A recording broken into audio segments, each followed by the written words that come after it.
대형이 주를 찬양합니다. 우리 힘있게 박수 치시면서 같이 오늘 찬양 드리도록 하겠습니다.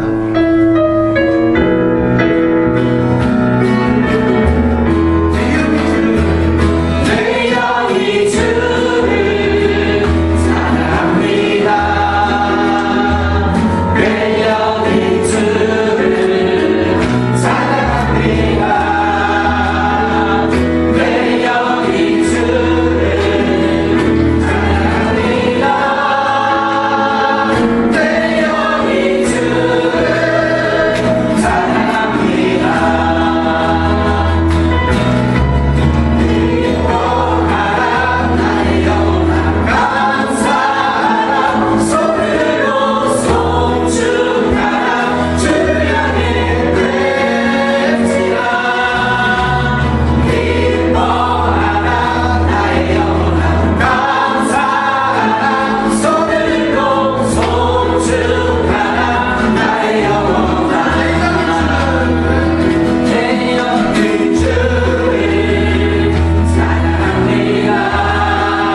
이 찬양을 이렇게 하면서 제가 이렇게 찬양 주를 이렇게 그거를 선정하다 보니까 이 마음을 주셨어요. 우리에게 위대한 힘을 주시는 하나님이신데 그 하나님을 우리가 얼마나 사랑하는가 하는 그 마음을 제가 한번 기도하면서 가는 순간에 이 곡을 준비하는데 영상을 봤어요. 영상을 보는데 그 영상에 뭐라고 써져 있느냐면 우리 한번 따라할까요? 내가 가진 문제보다 더 크신 하나님. 우리 그걸 믿고서 내가 가진 문제보다 더 크신 하나님, 그 하나님을 우리가 사랑하면서 이 찬양을 드리길 원합니다. 우리에게 매일 생활을 주신 그 하나님을 우리가 찬양하길 원합니다. 내 마음을 가득 채우고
거룩히 여김을 받으시오며 나라의 임하시며 뜻이 하늘에서 이룬 것 같이 땅에서도 이루어지리라.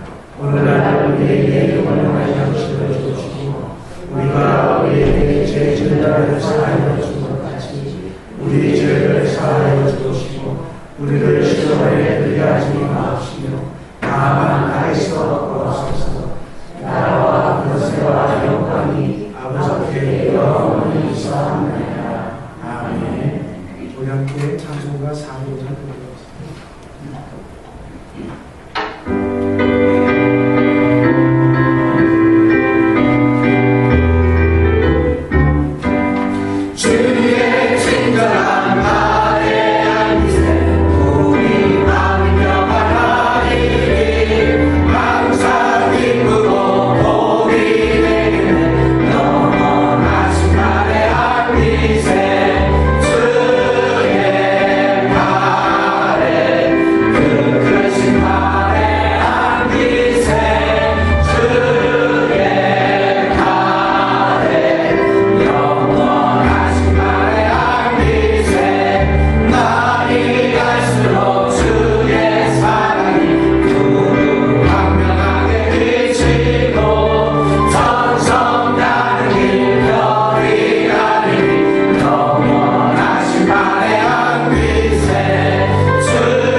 지금도 살아계셔서 저희들의 예배를 보고 계시는 하나님 아버지께 존귀와 영광과 찬송을 드립니다.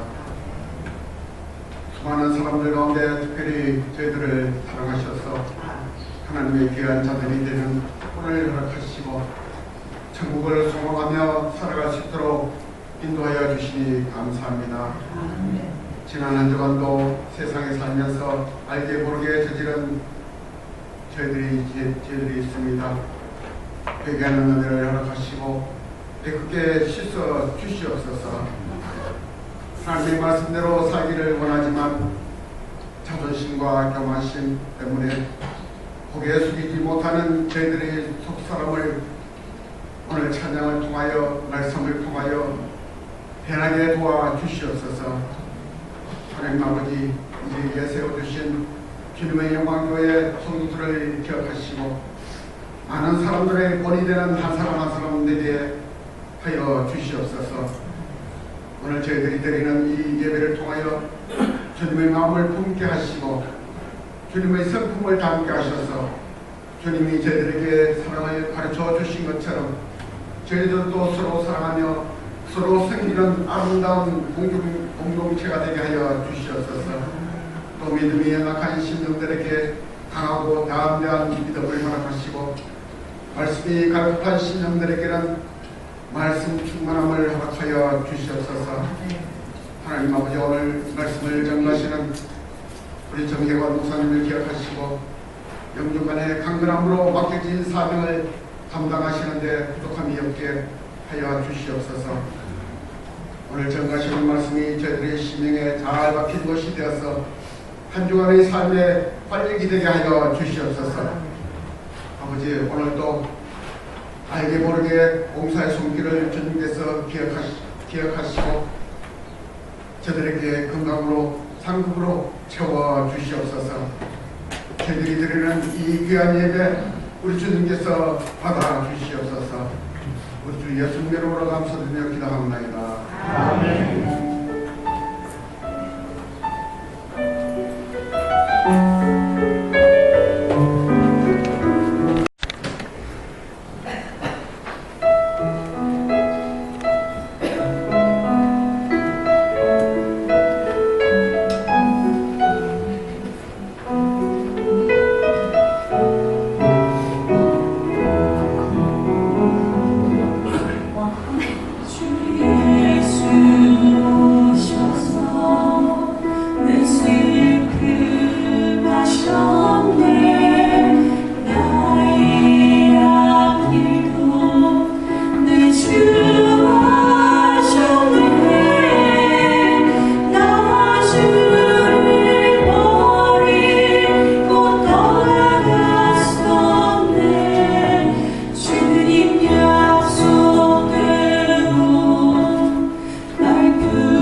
요한복음 21장 1절에서 4절 말씀까지 함께 봉독하시겠습니다. 요한복음 21장 1절에서 4절 말씀, 신약성경 184페이지 정도 있습니다. 요한복음 21장 1절에서 4절, 우리 다 찾으셨으면 하나님께서 나에게 주시는 말씀으로 생각하며 우리 일어나서 한 목소리로 함께 봉독하시도록 하겠습니다. 1절부터 같이 봉독합니다. 그 후에 예수께서 디베랴 호수에서 또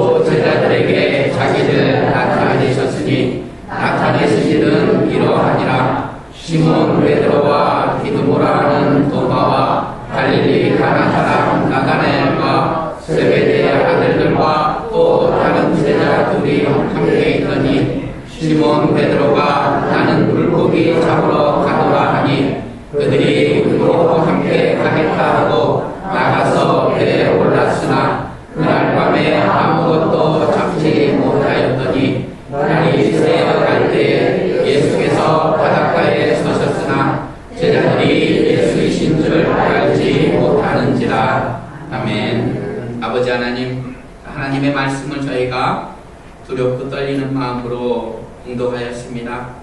주어주시는 이 하나님의 기록되어진 말씀이 이제 살아 역사하는 생명의 말씀으로 우리의 심령 가운데 새겨지게 하여 주시옵시고, 이 말씀을 전하는 자 또 듣는 자들이 성령의 지혜로 깨닫게 하여 주시옵시며, 하나님의 말씀 붙들고 능히 승리하며 나갈 수 있는 강하고 담대한 믿음으로 성숙되어질 수 있도록 주님께서 이 말씀 가운데 역사하여 주시옵소서. 감사드립니다. 예수님의 이름으로 기도하였습니다. 아멘. 자리에 앉아주시기 바랍니다. 오늘 말씀은 갈릴리로 간 제자들이라는 제목으로 함께 은혜를 나누고자 합니다. 요한복음 21장 14절 말씀을 보게 되어지면 예수님께서 죽은 자 가운데 살아나신 후에 세 번째로 오늘 본문의 사건이 나타난 것이라 이렇게 말씀하고 있는 것을 보게 되어집니다. 이전에 두 번은 제자들이 예수님의 부활 소식을 들었어도 도대체 믿으려 하지 않았기 때문에 친히 부활의 몸을 보여주시며 내가 산 것을, 살아난 것을 이제 믿겠느냐 증명하시기 위함이라 할 수 있습니다. 예수님을 향해서 저는 그리스도시요 살아계신 하나님의 아들이십니다, 이런 고백을 했지만 십자가에서 창에 찔려 물과 피를 흘리시며 완벽하게 죽으신 그 예수님을 보았기 때문에 사람들이 그렇게 죽으면 다시 살아나기 힘들다라는 그러한 생각으로 예수님의 살아나셨음을 그들이 믿지 않고 의심하며 직접 보기 전까지는 그들이 결코 마음이 바뀌지 않았던 것을 보게 되어집니다. 그 중에 앞권은 도마였습니다.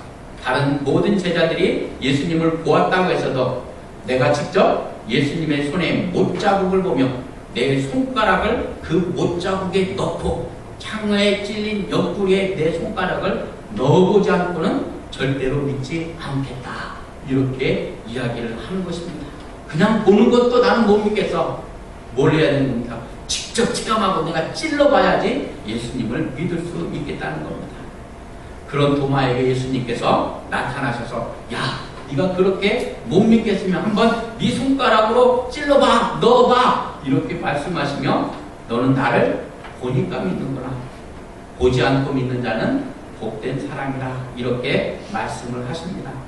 참 저는 이 말씀을 보면서 그래도 도마에게 하셨던 것처럼 예수님께서 안 믿는 사람이 있을 때 주님, 이 사람이 도대체 안 믿네요 라고 기도하면은 그래 하면서 딱 나타나셔가지고 야, 네가 안 믿는단 말이지, 한번 네 손가락으로 찔러봐, 이렇게 한번 해주시면 세상에 안 믿을 사람이 없을 텐데 라는 생각을 가져보았습니다. 물론 충분히 그렇게 하실 수 있는 전능하신 하나님이신 예수님이시지만, 그렇게 하시면 예수님께서 가셔야 오셔서 예수님을 증거하시며 또 역사하시는 성령님의 사역과 충돌이 되기 때문에, 다시 말씀드려 하나님의 말씀과 충돌이 되기 때문에 예수님께서 부활의 몸으로 다시 오시기 전까지는 지금 이 땅에서는 성령님께서 말씀을 통해서, 복음을 통해서 역사에 가시는 사역을 이루어 나가시는 것입니다. 그런데 그것을 믿지 않는 사람들을 향해서 예수님께서 부자와 나사로의 비유를 통해서 이렇게 말씀하십니다. 누가복음 16장 31절입니다. 이르되 모세와 선지자들에게 듣지 아니하면, 다시 말씀드려 이 말씀은 복음을 통해서 그 사람이 믿지 아니하면 비록 죽은 자 가운데서 살아나는 자가 있을지라도, 예수님께서 살아나셔서 그 모습을 보여준다 할지라도 권함을 받지 아니하리라, 도대체 안 믿을 것이다, 이렇게 말씀하고 있는 것입니다. 그러니까 사람이 보는 것으로, 내가 체험하는 것으로 믿을 수 있는 것이 아니라 성령의 은혜로, 하나님의 은혜로 말미암아 그 사람에게 믿음이 들어가고 믿음을 가질 수 있다는 것입니다. 오늘 본문에서 갈릴리로 간 제자들에게 예수님께서 다시 나타나셨는데, 나타나신 이유는 제자들에게 주신 사명을 다시 한번 재확인시켜주기 위함이라고 할 수 있습니다. 예수님의 부활에 대해서 의심을 가졌을 때 예수님의 부활의 몸을 보여주심으로 그들에게 믿음이 굳건한 믿음이 생겨지게 하였습니다. 그 믿음을 가진 제자들에게 이제 내가 너에게 준 그 사명을 잊지 말고 그 사명을 붙잡고 살라고 말씀하고 계시는 것입니다. 예수님께서 제자들을 부를 때 예수님께서 그 제자들에게 주신 제자들을 부르신 목적과 사명이 무엇이었는지 마태복음 4장 19절에서 잘 말씀해주고 있습니다. 같이 한번 읽어보시겠습니다. 말씀하시되 나를 따라오라 내가 너희를 사람을 낚는 어부가 되게 하리라 하시니, 우리말 성경에 사람을 낚는 어부라 이렇게 되어 있는데 원문을 보게 되어지면 사람들의 어부입니다. 그러니까 우리가 미끼를 던져가지고 사람을 낚는 그러한 것이 아니라 사람들의 어부가 되라는 사람의 초점을 맞추고 있는 것입니다. 이 말씀은 무슨 말씀이냐? 네가 이전까지는 물고기를 위한 어부였지 않느냐?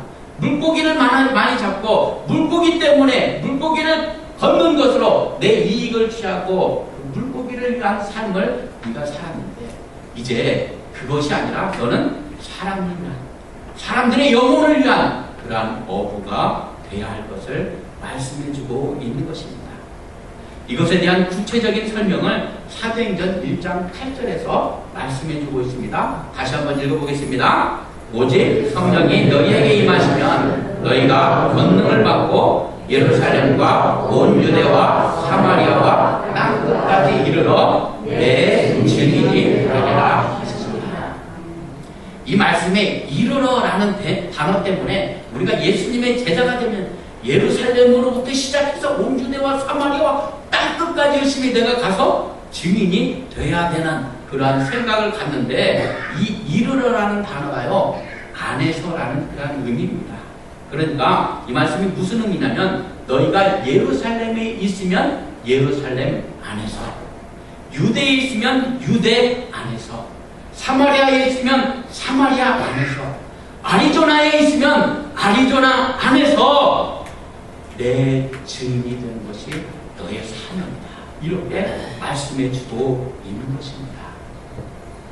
증인이란 말은요, 증거한다라는 의미뿐만 아니라 주님의 본을 따르기 위해서 죽음까지도 내어놓을 수 있는 것을 포함하고 있습니다.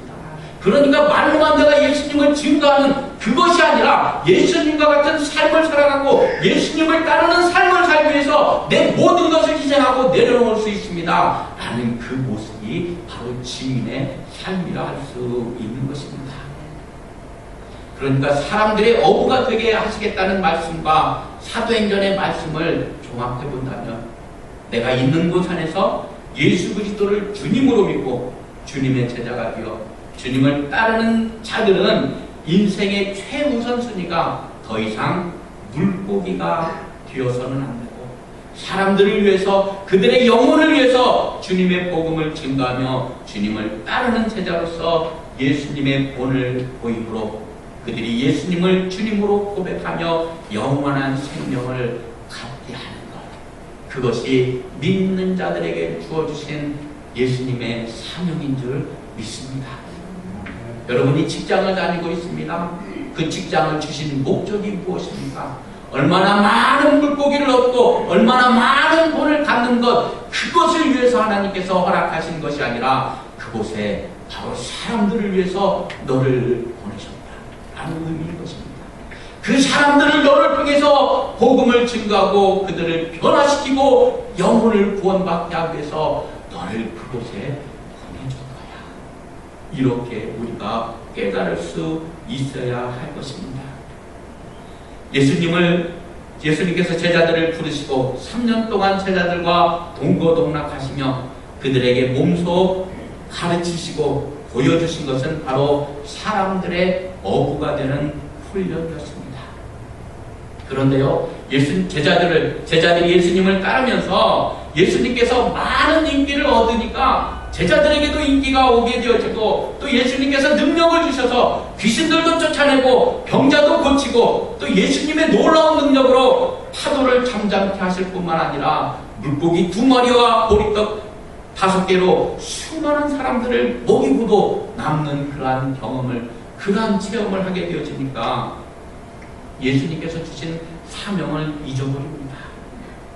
그래서요, 예수님 때문에 내가 다른 사람들보다 더 높은 파워를 가지고 예수님 때문에 내가 다른 사람보다 더 많은 축복과 복을 누리며 돈을 얻게 되어지고 부귀영화를 갖는 것, 그것들이 이 제자들의 사명으로 변질이 되어 갔던 것입니다.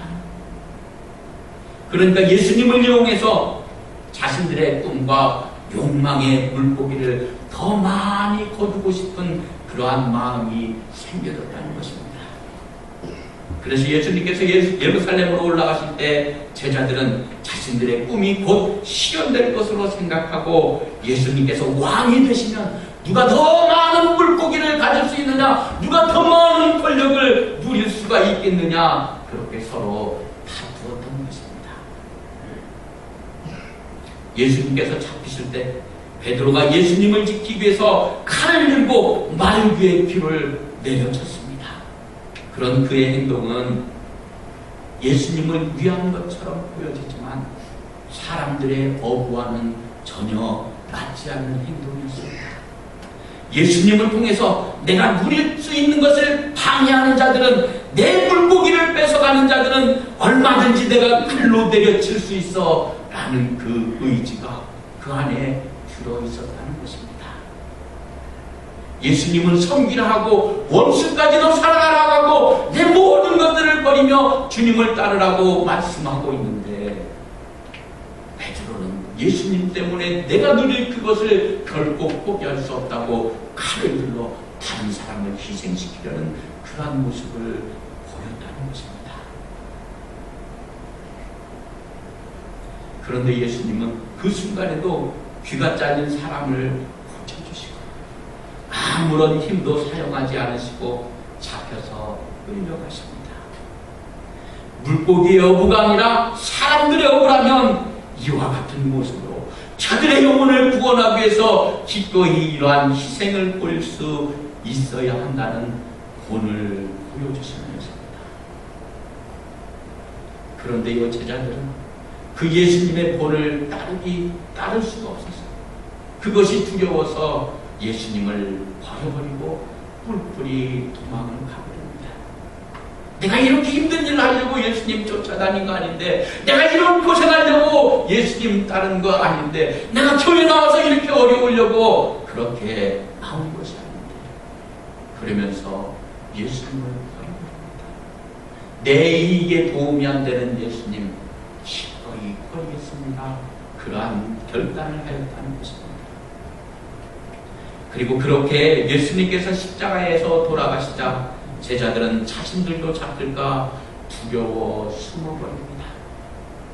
예수님을 따라가는 것과 예수님께서 주신 사명 더 이상 힘들어서 못해먹겠다 포기하고 주저앉아버린 것입니다. 그렇게 숨어있던 제자들을 예수님께서 다시 만나주십니다. 제자들이 예수님을 만난 후에 예수님에 대한 믿음이 다시금 생겨질 것입니다. 그리고 난 다음에 갈릴리에서 이제 제자들을 만나러 가시는데요. 갈릴리에서, 예루살렘에서 약 100마일이나 떨어져 있는 그 갈릴리에서 제자들을 만나기를 원하셨던 것은 마태복음 26장 32절에 예수님께서 돌아가시기 전에, 야, 내가 부활하고 살아나면 너희보다 먼저 갈릴리에 있어서 너희를 만나줄 거야, 이렇게 예수님께서 말씀하시고, 마태복음 28장에 보게 되어지면 무덤에 찾아왔던 여인들에게 예수님께서 야, 무서워하지 마라, 가서 내 형제들에게, 내 제자들에게 갈릴리로 가라고 해. 그러면 내가 거기서 그들을 만날 거야, 이렇게 말씀하신 것에 순종하기 위해서였습니다. 이제 믿음을 가지고 예수님의 말씀에 순종하며 예수님께서 주신 사명을 다시금 붙잡고 나아가는 제자들처럼 보입니다. 그런데요, 갈릴리 가서 예수님을 기다리는데 예수님이 안 오십니다. 기다려도 예수님이 안 오니까 오늘 본문 3절에 베드로가 이렇게 이야기합니다. 나는 물고기 잡으러 가더라. 그러니까 다른 제자들도 뭐라고 합니까? 우리도 함께 가겠다. 그리고 나서 배에 올라서 밤새도록 물고기를 잡으려 했다고 말씀하고 있습니다. 단순히 예수님을 기다리기 무료해서 예수님을 기다리는 동안 물고기를 잡기 위한 것이었다 할 수도 있지만, 밤새도록 물고기를 그렇게 잡을 때까지 잡으려고 했다는 그들의 모습은 단순히 시간을 보내기 위함이 아니라 예수님을 못 만날 바에는, 예수님을 기다릴 바에는 다시 물고기를 잡는 물고기의 어부로 돌아가겠다는 그러한 행동이, 그러한 마음이 그들에게 있었다는 것입니다. 왜냐하면 예수님께서 제자들을 만나 말씀하시는 내용을 보면 반복적으로 계속적으로 예수님의 사명을 제자들에게 각인시켜 주시고 있는 것을 보게 되어집니다. 그 말씀은 제발 좀 사명을 잊어버리고 살지 마. 제발 물고기를 위한 일로, 물고기 잡는 걸로 내 인생을 허비하지 마. 그렇게 제자들에게 말씀하시는 것 같습니다. 그런데요, 제자들은 물고기에 대한 미련을 여전히 버리지 못하고 있었습니다. 그러니까 예수님의 말씀대로 밤새도록 못 잡다가 예수님께서 말씀하셔서 물고기를 많이 잡았을 때 11절에 이렇게 말씀하고 있습니다. 시몬 베드로는 그물을 육지에 끌어올리고 또 그물에 가득 찬 물고기를 세는데, 물고기가 몇 마리였습니까? 153마리였는데 그물이 찢어지지 않았다. 여기에 153면 여러 가지 의미도 담고 하는데, 참 저는 이 말씀을 보면서요, 자, 이 말씀의 주체가 누구입니까? 시몬 베드로입니다. 그러니까 베드로는 지금 그물이 찢어질도록 물고기가 많이 잡히니까 뭐에 관심이 많았습니까? 이 물고기가 대체 몇 마리나 돼? 그러면서 그 숫자에 관심을 가지고 물고기를 몇 마리인지 셌다는 겁니다. 그러니까 물고기가 몇 마리입니까? 153마리. 그의 생각 속에는 뭐가 들어가 있을까요? 153마리면 돈이 얼마야?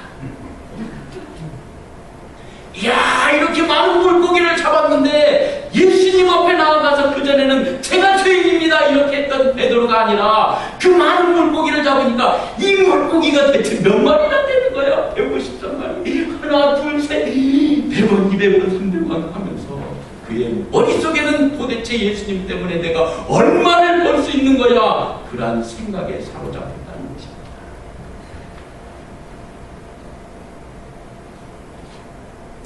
그런데 예수님은요, 그 많은 물고기에 대해서 별 말씀이 없습니다. 그저 네가 잡은 생선 가운데 조반을 먹을 수 있도록 그 생선을 좀 가져와. 네 먹을 거면 충분하지 않니? 그렇게 예수님께서 말씀하시는 것 같습니다. 그리고 빵과 함께 제자들에게 먹이신 다음에 베드로에게 이렇게 질문하십니다. 요한복음 26장 15절입니다. 그들이 조반 먹은 후에 예수께서 시몬 베드로에게 이르시되 요한의 아들 시몬아, 내가 이 사람들보다 나를 더 사랑하느냐 하시니 이르되 주님 그러합니다. 내가 주를 사랑하는 줄 주님께서 아시나이다. 이르되 내 양을 먹이라 하시니.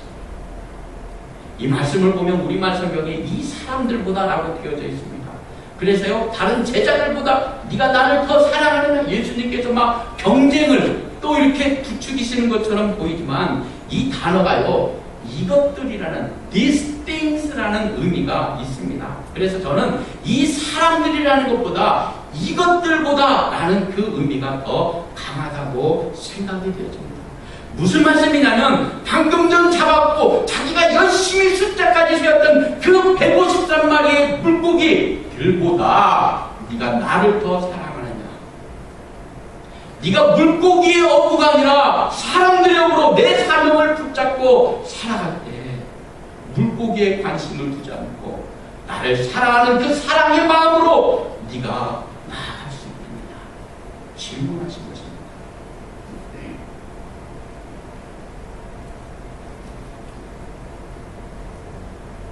그랬을 때 베드로가 뭐니 해도 뭐니가 제일 좋습니다. 이게 아니라 내가 주를 사랑하는 줄 주님께서 하십니다. 이 고백을 합니다.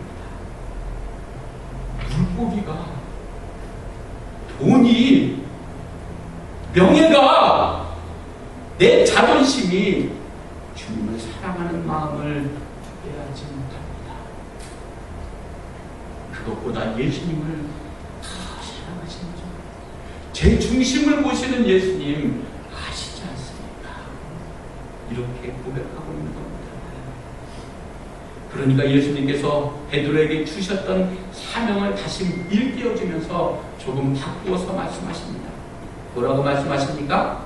내 어린 양을 먹이라. 여러분, 이 어린 양의 이 단어를 보면요, 단수로 되어 있습니다. 그러니까 작은 어린 양 하나입니다. 그 작은 어린 양 하나를 먹이라.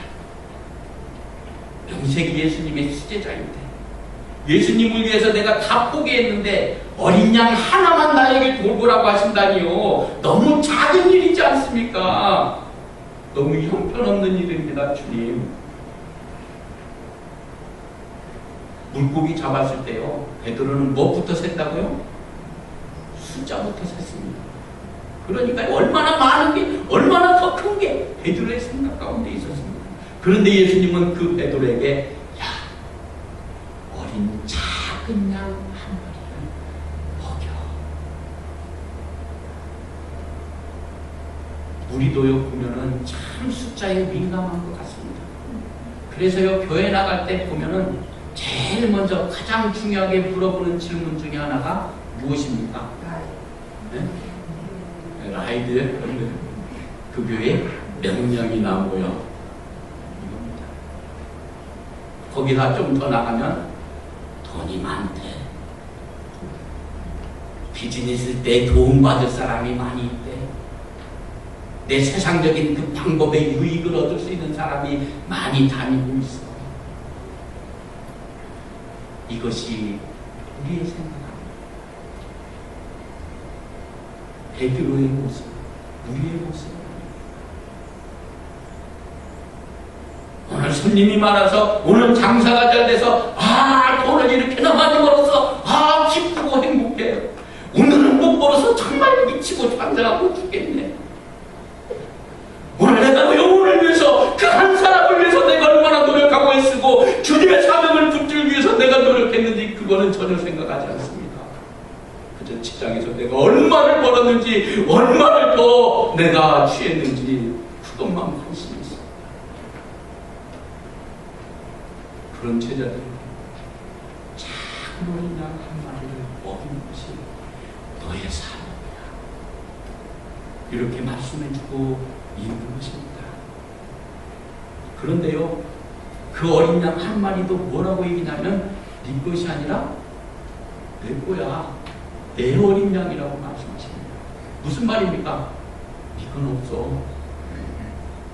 이 말씀입니다. 그래도 할래? 그래도 감당할래?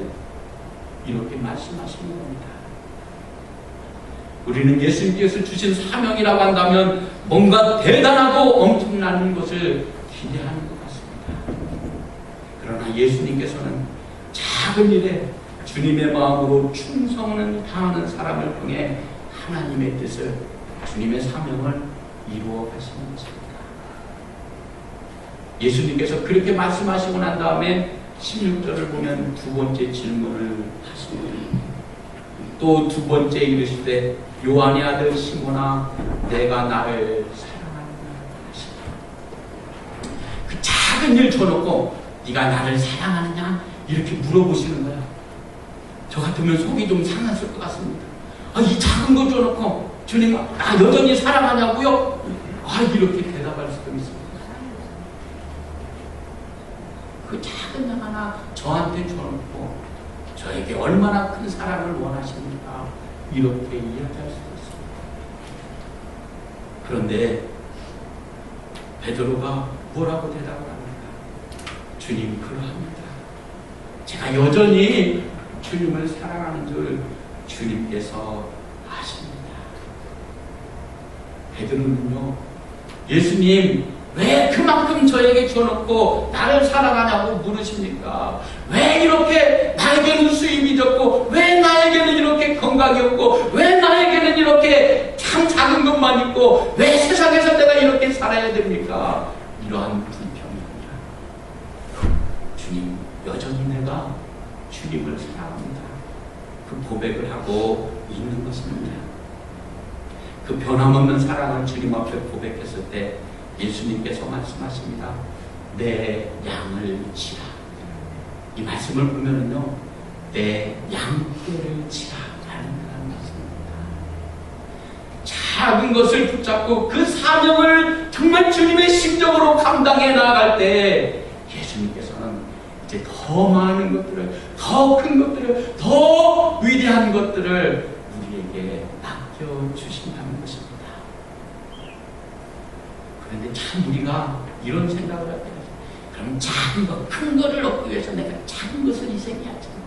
이러한 마음으로 우리가 가면 아직도 우리는 뭐에? 양떼에 더 관심이 있는 겁니다. 주님의 사명에 관심이 있는 거 아니라 더 큰 것, 더 많은 것, 더 위대한 것을 항상 우리는 버리지 못하고 살아가고 있는 겁니다. 내 양떼를 맡길 테니 내 양떼를 치라는 것입니다. 예수님께서 여전히 베드로가 예수님을 향해서 내가 주님을 사랑합니다 고백할 때 내 양떼를 이제 너에게 맡겨줄 테니 그 양떼를 치고 돌보고 인도해 주라는 것입니다. 그 양떼의 본이 되라는 것입니다. 사람들에게 예수님의 본을 보이며 예수님과 같이 예수님의 길을 따라갈 수 있도록 그들을 인도하라는 것입니다. 여러분이 속한 곳에서 여러분은 많은 양떼를 만날 것입니다. 그들이 예수님을 향해서 예수님의 말씀대로 따라갈 수 있도록 여러분이 본을 보이며 인도하고 계십니까? 그 본을 보여주고 계십니까? 그것이 우리에게 주신 사명입니다. 예수님께서 세 번째 또 베드로에게 말씀하십니다. 네가 나를 사랑하느냐? 그렇게 물으실 때 베드로가 근심하면서 제가 주님을 사랑하는 줄 주님께서 아십니다. 이렇게 대답하십니다. 베드로가 예수님을 3번 부인했는데 3번이나 자꾸 물어보시니까 그 부인했던 것을 다시금 생각나게 하셔서 내가 고민되네, 근심되네 이래서 예수님의 질문에 근심한 것이 아니라 저는 예수님의 질문하시는 그 질문 가운데 사랑이라는 단어 때문에 그가 근심하였던 것으로 보여집니다. 우리말 성경에 보게 되어지면 사랑하느냐 똑같은 사랑으로 말씀하고 있는데 원어를 보게 되어지면 2번의 질문에서는 아가페의 사랑을 말씀하고 있습니다. 그리고 3번째 가서는 필레오라는 단어를 통해서 사랑하느냐라고 물으시고 계십니다. 그런데요, 베드로는 예수님을 사랑한다고 대답할 때 뭐라고 대답을 하냐면은 필레오라는 단어를 처음에도 2번째에도 3번째에도 그렇게 그 사랑이라는 단어의 필레오를 사용하고 있는 것입니다. 베드로가 그렇게 대답을 한 이유가 무엇이었을까? 한번 생각해 봤습니다. 저는 아마도 예수님을 부인하였던 베드로, 예수님 앞에서 그렇게 자신을 내세울 만큼 위대하지 못하고 아무것도 아니라는 것을 깨달은 그 베드로가 제가 어떻게 감히 예수님의 아가페 사랑을 논할 수 있겠습니까? 예수님의 그 신적인 사랑을 제가 베풀 수 있겠습니까? 저는 그 많은 존재가 못합니다. 그냥 예수님을 사랑합니다. 이러한 고백이 그의 대답 가운데 들어있었던 것으로 보여집니다. 그럼 베드로에게 예수님은 내 양떼를 먹이라 이렇게 말씀하시며 모든 양떼를 한 영혼을 먹이기 위해서 힘을 썼던 것처럼 한 영혼을 천하보다게 귀하게 여겼던 그 마음으로 이제 양떼를 먹이고 돌봐주라고 말씀하고 있는 것입니다. 네가 좋아하는 사람만, 네가 원하는 사람만, 네가 그렇게 네 마음에 맞는 사람만이 아니라 모든 양떼를 향해서 그 한 영혼을 생각하는 마음으로 그들을 돌봐주고 그들을 인도해주고 그들을 함께해주고 예수님과 같은 마음으로 돌봐주라는 것입니다. 먹여주라는 것입니다. 여러분 어떻습니까?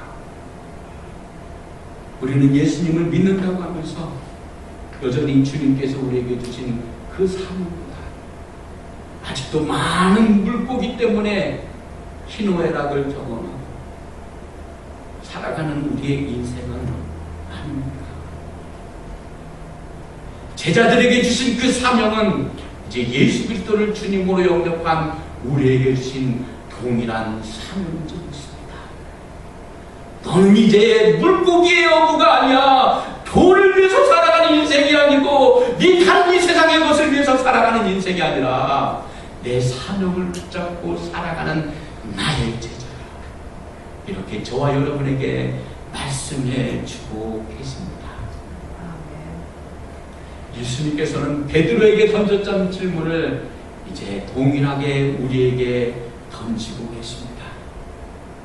내가 이것들보다, 내가 많은 물고기들보다 나를 더 사랑한다.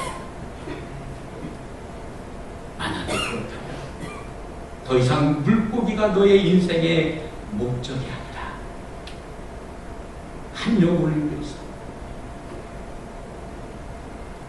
내 사명을 붙잡고 내 말씀에 순종하고 나의 본을 보이며 그 영혼이 구원받는 일, 주님의 모습으로 그렇게 세상을 살아가라. 우리에게 사명을 주시는 것입니다. 주님의 영광교회 성도님, 우리가 믿는다고 고백하면서 주님의 영광교회에 나오면서 여러분의 관심은 어디에 있었습니까? 이제 그 관심이 주님의 사명에, 예수님의 말씀에 포커스를 맞추고 그 사명을 이루어가는 데 힘써가는 저와 여러분이 되실 수 있기를 간절히 축복합니다. 기도하시겠습니다.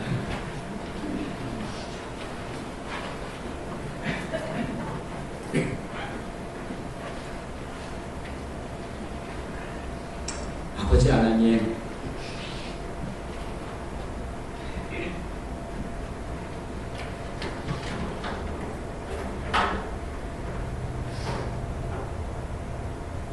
우리는 믿는다고 하면서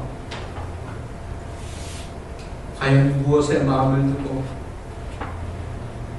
무엇을 목적으로 그렇게 열심히 달려왔습니까?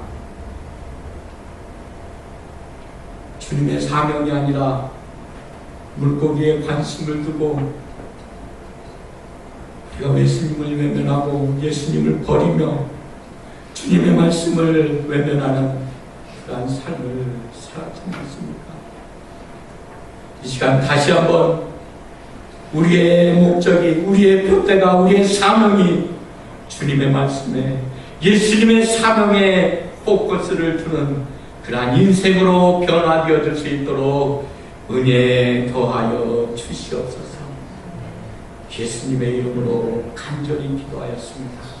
아멘. 우리 다 함께 일어나셔서 요한의 아들 시므나 찬양으로 예배를 마칩니다.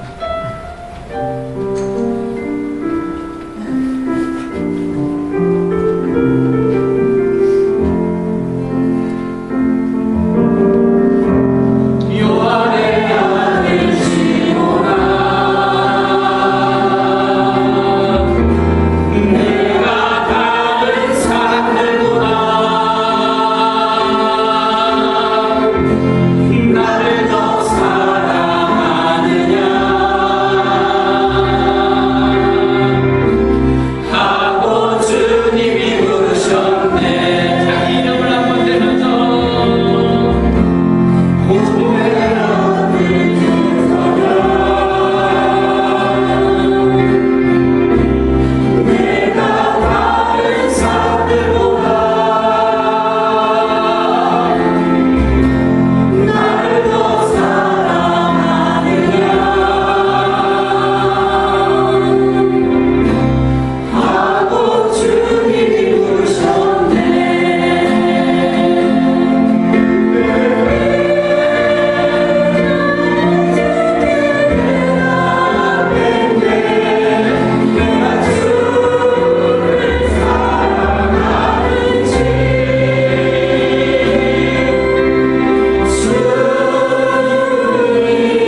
성령님의 교통하심이 주님 앞에 신령과 진정으로 예배드리며 이제 말씀 듣고 이제 더 이상 물고기 아니라 주님의 사명을 붙잡고 살아가겠습니다. 다짐하고 돌아가는 주님의 영광교회 성도님들 머리머리 위에 이제로부터 영원까지 함께 하시기를 간절히 축원하옵나이다. 아멘.